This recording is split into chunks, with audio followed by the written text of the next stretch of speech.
Olá a todos, viva! O meu nome é João de Almeida Dias, sou jornalista internacional do Observador e estou neste momento no aeroporto de Newark, em New Jersey, à espera do meu avião de volta para Portugal.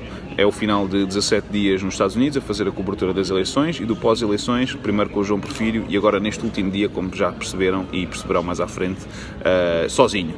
Bom, vou fazer aqui uma recapitulação do que foram estes dias todos, porque acho que vale a pena, ver, afinal, por onde é que nós andamos e o que é que nós fizemos.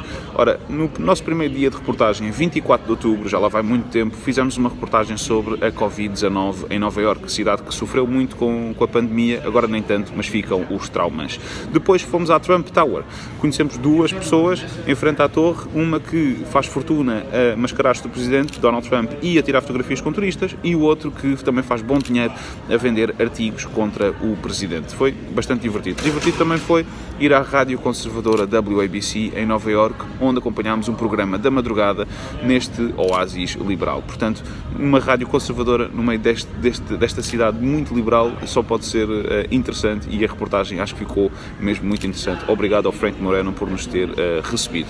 A partir dali fomos para Scranton. Em Scranton, o que é que se passa? É a cidade natal de Joe Biden. E no segundo debate, Donald Trump acusou Joe Biden de ter abandonado aquela cidade. Nós fomos lá precisamente para tentar perceber o que é que as pessoas lá achavam dessa acusação.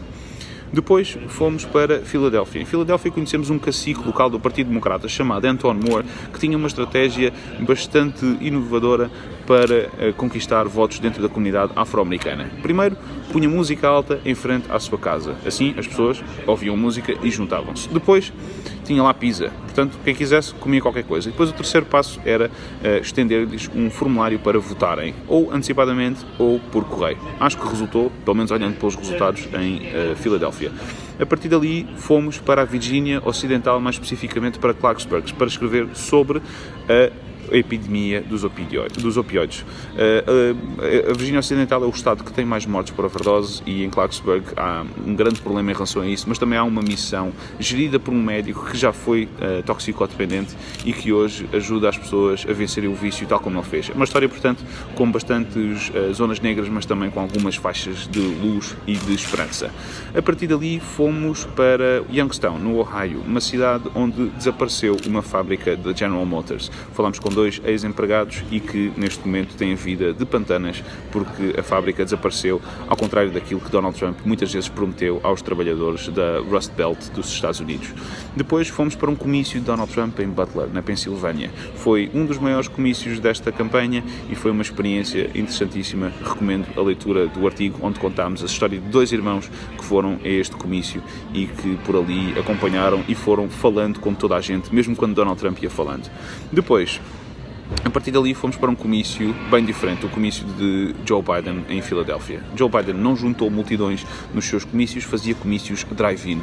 Uma inovação, a verdade é que é uma inovação que, a meu ver, não resultou muito bem porque não havia grande entusiasmo naqueles comícios. A verdade, ainda assim, é que isso não acabou por afetar, creio eu, os resultados de Joe Biden, sobretudo na Pensilvânia e em Filadélfia, onde nós acompanhámos este comício. Depois, dali, partimos para Wilkes-Barre, na Pensilvânia. Ali, o que nós fizemos foi fazer a noite eleitoral. Passámos a noite eleitoral numa casa de uma apoiante de Donald Trump, que juntou um grupo de amigos, de cerca de 12 pessoas, apenas 2 eram a favor de Joe Biden e partiram mais cedo nessa noite. A verdade é que os outros também não demoraram muito a ir para casa, foram todos convencidos que Donald Trump conseguiria fazer o mesmo que em 2016, ou seja, durante a madrugada, dar uma volta a seu favor nos resultados, mas a verdade é que acabou por não ser assim.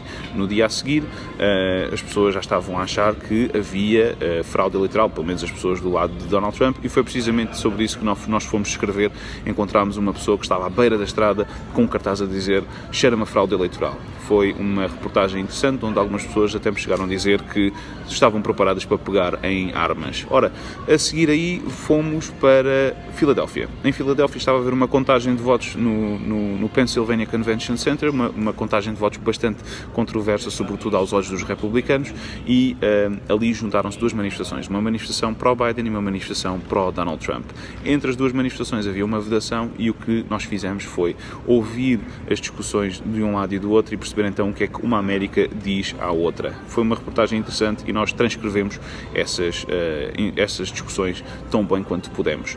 Depois, a partir daí, fomos para Nova Iorque. Em Nova Iorque estávamos já a preparar a nossa viagem de volta, até que Joe Biden venceu as eleições. Portanto, surgiu uma grande festa em Nova Iorque, que é uma cidade maioritariamente liberal, maioritariamente democrata. Eu creio que foi 85% das pessoas votaram em Joe Biden e, portanto, é normal que ali tivesse havido uma grande festa. Neste dia, o João Porfírio foi de volta a Portugal, porque o teste dele à Covid-19, que é obrigatório para ingressar no avião, foi, enfim, entregue a tempo. O meu não foi e, portanto, fiquei mais 2 dias. E o que é que eu fiz com esse tempo que me sobrou?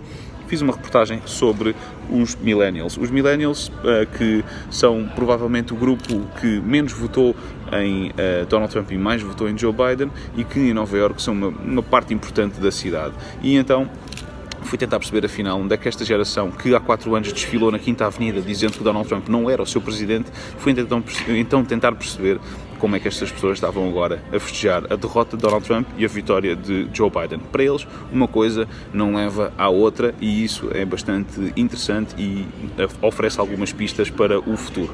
Ora, isto são as reportagens que nós fizemos. Agora, permitam-me fazer uma breve conclusão daquilo que encontramos aqui.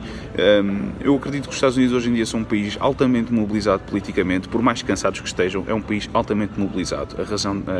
O fator que determina isso são os números destas eleições. Nunca um presidente em funções recebeu tantos votos e também nunca um candidato vencedor tinha recebido tantos votos quanto Joe Biden recebeu. E, portanto, foi uma população altamente mobilizada, mas também porque está altamente dividida. Isso é um problema que não vai desaparecer tão cedo e não parece que seja Joe Biden a resolver esse problema e, enfim, vai ser ainda uma ferida que vai demorar muito tempo a sarar. Joe Biden prometeu fazê-lo, vamos ver se consegue. Ora, vamos a números.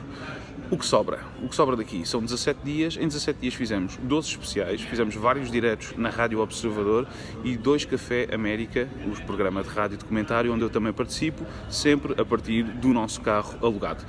Disto tudo fizemos, já que estamos a falar de carros, 2.645 km, isto apenas de um sítio para o outro, sem contar com as voltas dentro de cada um destes sítios, e também não estou a contar com os quilómetros feitos em Uber, em metro, e também os cerca de 500 metros que fizemos em carrinho de golfe no comício de Donald Trump. Ora, os últimos quilómetros que serão agora em direção a Portugal. Espero que tenham gostado destes diários, espero que tenham gostado dos nossos especiais e espero que continuem a ler o Observador e a seguir-nos aqui nas redes sociais. Muito obrigado e até uma próxima.